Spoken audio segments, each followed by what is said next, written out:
Hi everyone, and welcome to another edition of Parent Chats. I'm Ken Hubley, and this week we are joined by Sarah Parker. Sarah is a mental health speaker, inspiring change and understanding beyond labels. She aims to reduce the stigma around mental illness by encouraging people to understand the individual beyond the diagnosis. What a great work to do. Thank you.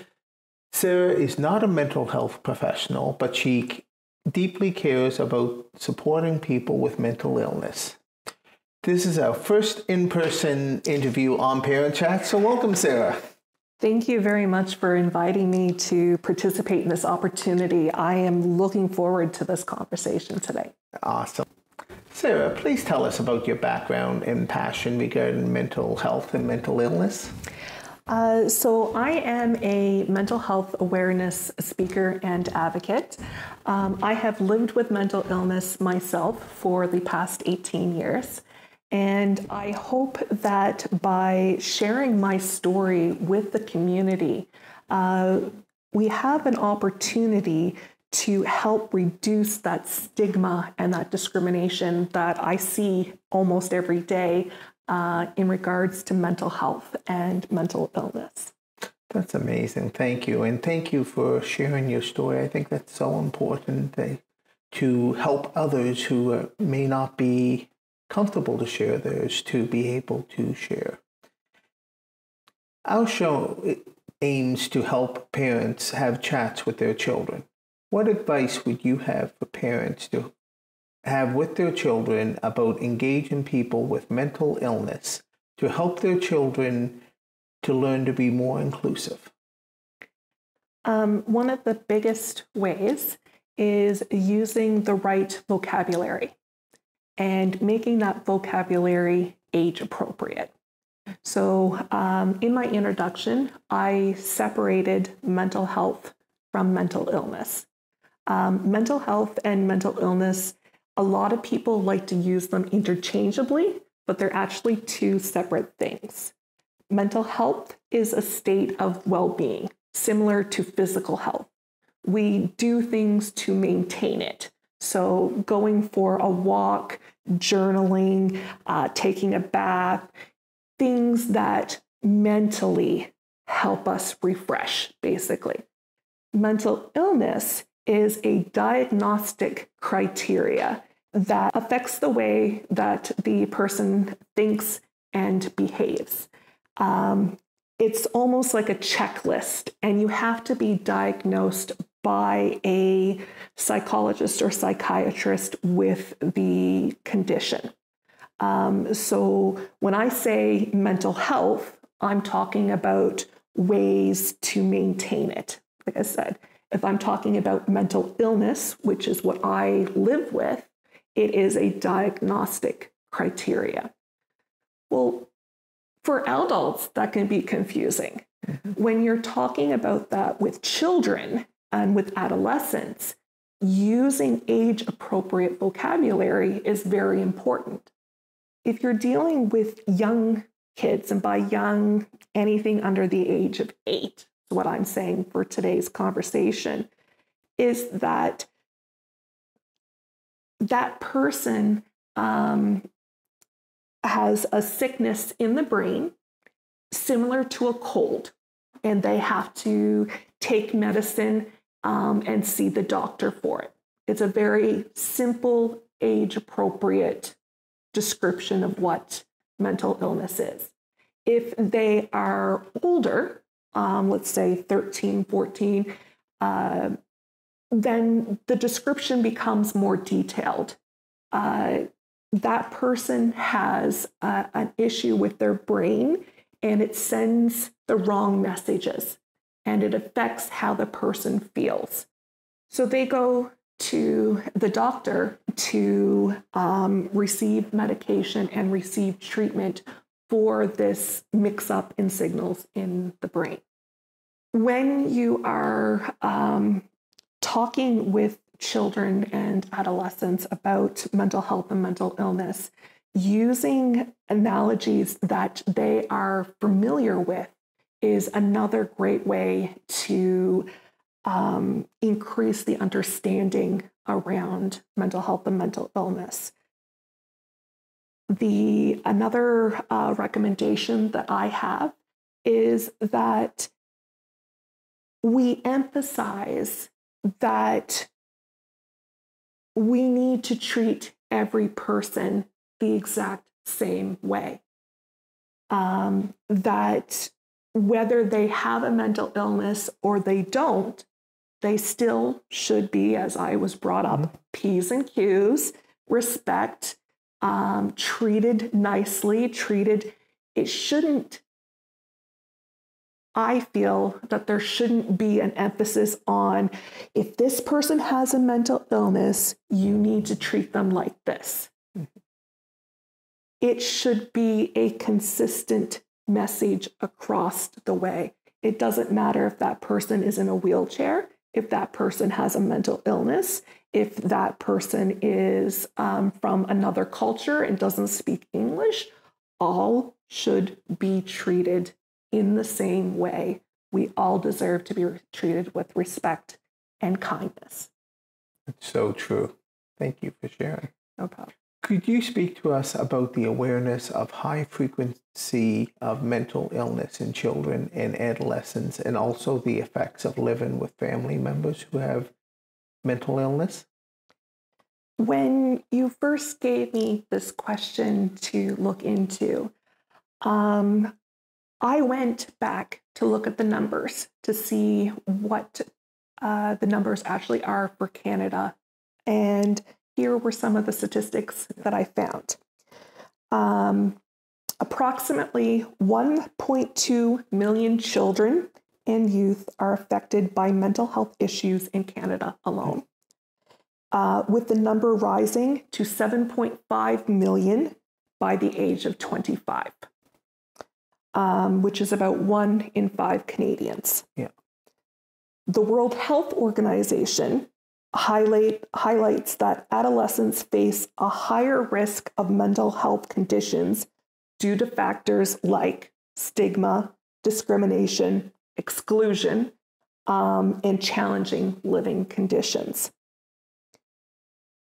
Some of the effects that children and adolescents live with, whether they themselves have been diagnosed with a mental illness or they have a family member that, or a close friend or a neighbor, somebody that they're familiar with that has mental illness, there are some things to look out for.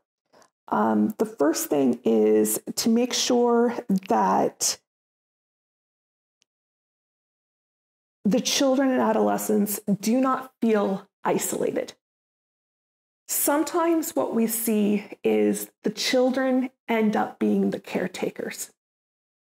If it's a parent or if it's another person, and all of a sudden we have a child who should have child responsibilities, now making sure meals are being made, that medications are being given, and that really affects the development of the child.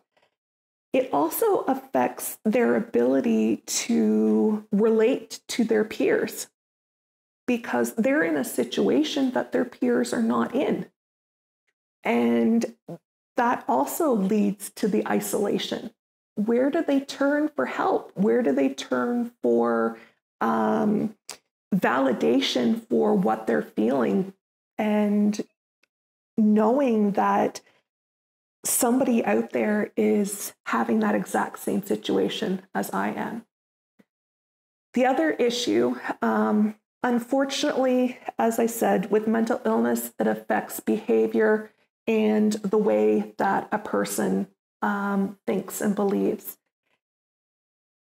Sometimes that is violent behavior. Sometimes that is traumatic behavior. And the child is witnessing this. So whether this is domestic violence, whether this is an incident where the child has been put in danger on purpose or not, they still have to live with the consequences of that situation. The other thing that we find, especially with children and adolescents, when there is a family member in the home that has problems, what is available to those kids for resources? A lot of education is aimed towards the parents. Well, if it's the parent that is having the difficulties and the child has become the caretaker, what resources do these individuals have access to? And one of the things that I've put together on my website is a resources page. And these are resources available to all Nova Scotians, but there are some there that in particular would be ideal for a child or a teenager to use themselves. One of the biggest resources is the Kids Help Phone. It has an opportunity for, if the child has a phone, to text, has an opportunity to do web chat, if that's better typing things out on a computer. But there's also the opportunity to talk to a professional, to someone who has been trained to counsel children and adolescents who are in this situation. What a lot of people don't know, though, is that the Kids Help Phone is actually accessible for adults as well. So as an adult, I can text the number and I can also talk with somebody from the Kids Help Phone. So Kids Help Phone is not just for kids anymore, it's for all age groups. And I believe I gave you the resource, so that'll have... We'll have them in the show notes. Perfect. So those are the biggest things that we need to be concerned with children and adolescents and mental illness in the home is the trauma, the isolation, and where do they go for help in the end. I'm so glad you talked about resources and Kids Help Phone. And I'm familiar with Kids Help Phone. They actually helped me edit my first book because I featured Kids Help Phone in that, and they were very generous to say, no, this isn't how the conversation would go. It would go like this. And I was very appreciative. One thing I always recommend is that you have these numbers in your home. Post it on the fridge or in a common area. Not only if your child needs it, but if your child's friends needs it or somebody's over at the house, they can pick it up. No one needs to know. It's confidential. Exactly. And they can just use that number. So I think that's so important. Thank you for raising Kids Help Phone. You're very welcome. Many people are afraid to say that they are struggling just because they do not want to be judged. Do you have any thoughts on how someone could get past this fear? That's a very valid question. As I said, I've lived with mental illness myself for 18 years. When someone admits to having a mental illness, what they're doing is they are making themselves vulnerable. And we have been told, we have been taught, we have been brought up to believe we need to protect ourselves. Don't expose a weakness. Do not make yourself vulnerable. So as adults in particular, we're fighting an almost indoctrination towards mental illness and mental health.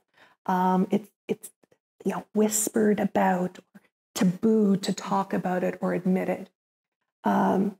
In 2019, there was a study done of Canadian workers, and the numbers that came out of this particular study were shocking to me.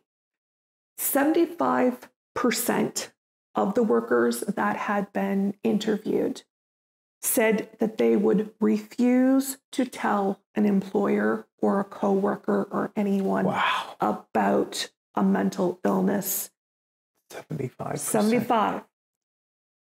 Here's the thing. 76% stated that they would be supportive of other people if they disclosed they had a mental illness. So we almost have this mentality of it's fine if everybody else has it. I'll help them as much as I can. But if it's you, I'd rather admit to having brain cancer because of the stigma and the discrimination. So what we want to do is we want to have this conversation become normalized. It shouldn't matter if I come into a work site and somebody says, "How are you today, Sarah?" And I say, "I'm actually not doing very good today. I'm struggling." How many people would feel comfortable admitting that? Exactly. Our automatic response is, "I'm fine. I'm good. I'm okay. How are you doing?" It's ingrained in us.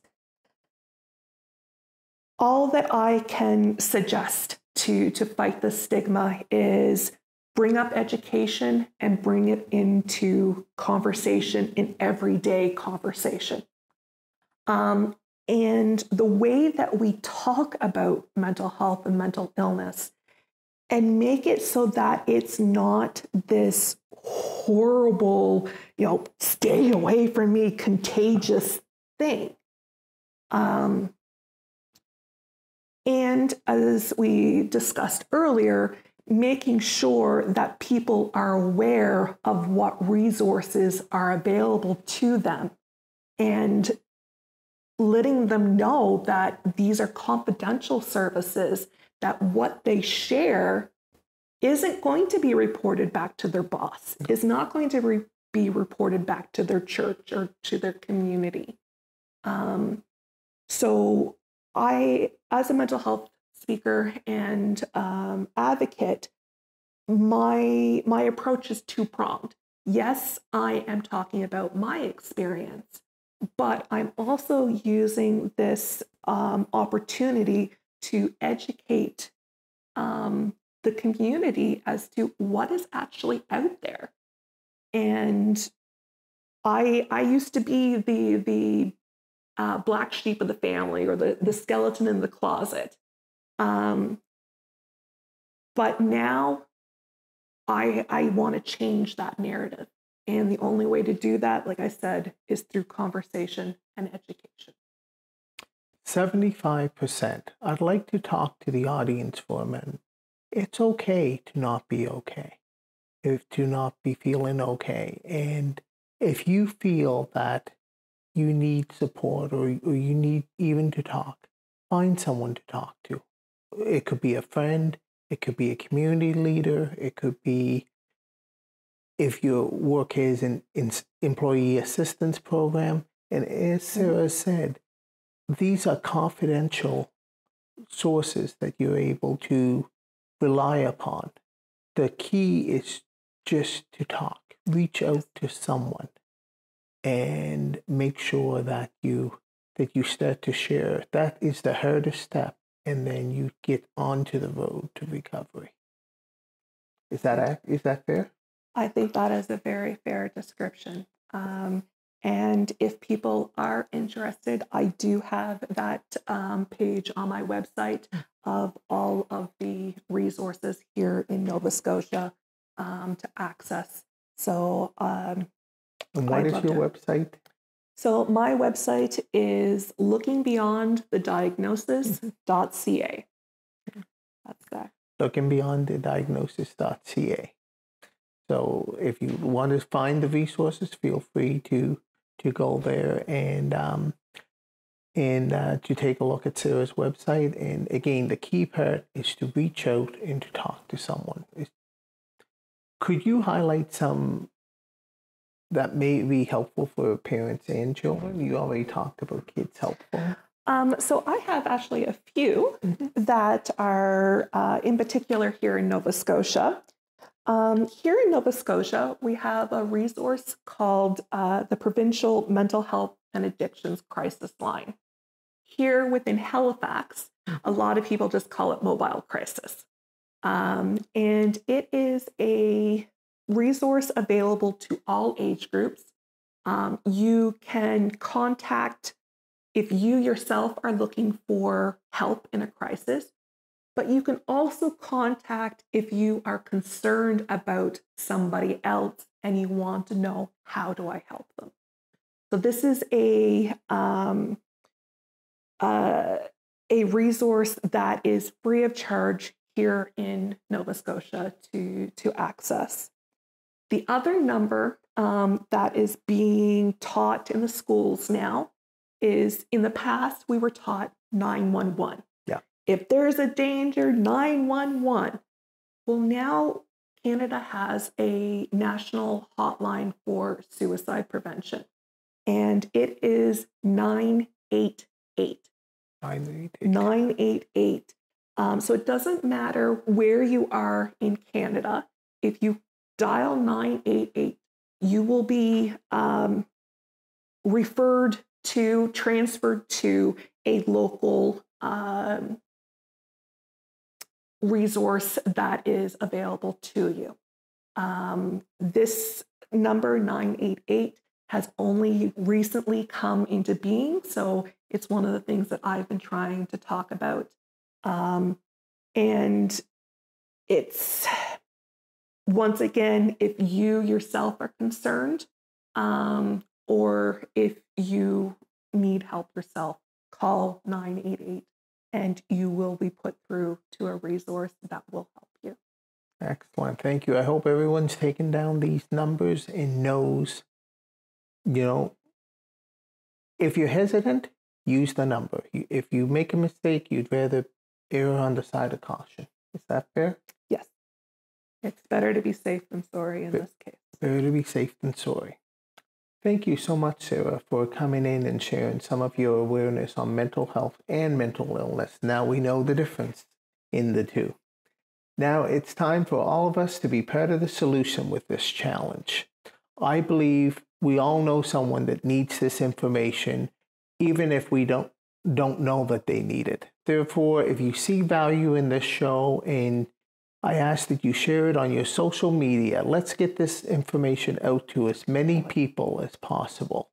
Let's tell people who are afraid to talk about challenges that there are many options and allies around them. And if you're afraid to talk, please reach out to someone. As we said earlier, there was 76% of the people surveyed said it was okay for someone else and they would be supportive. So you're in a supportive environment. Thanks for watching and sharing. As I always say, my hood is parenthood. Until next time.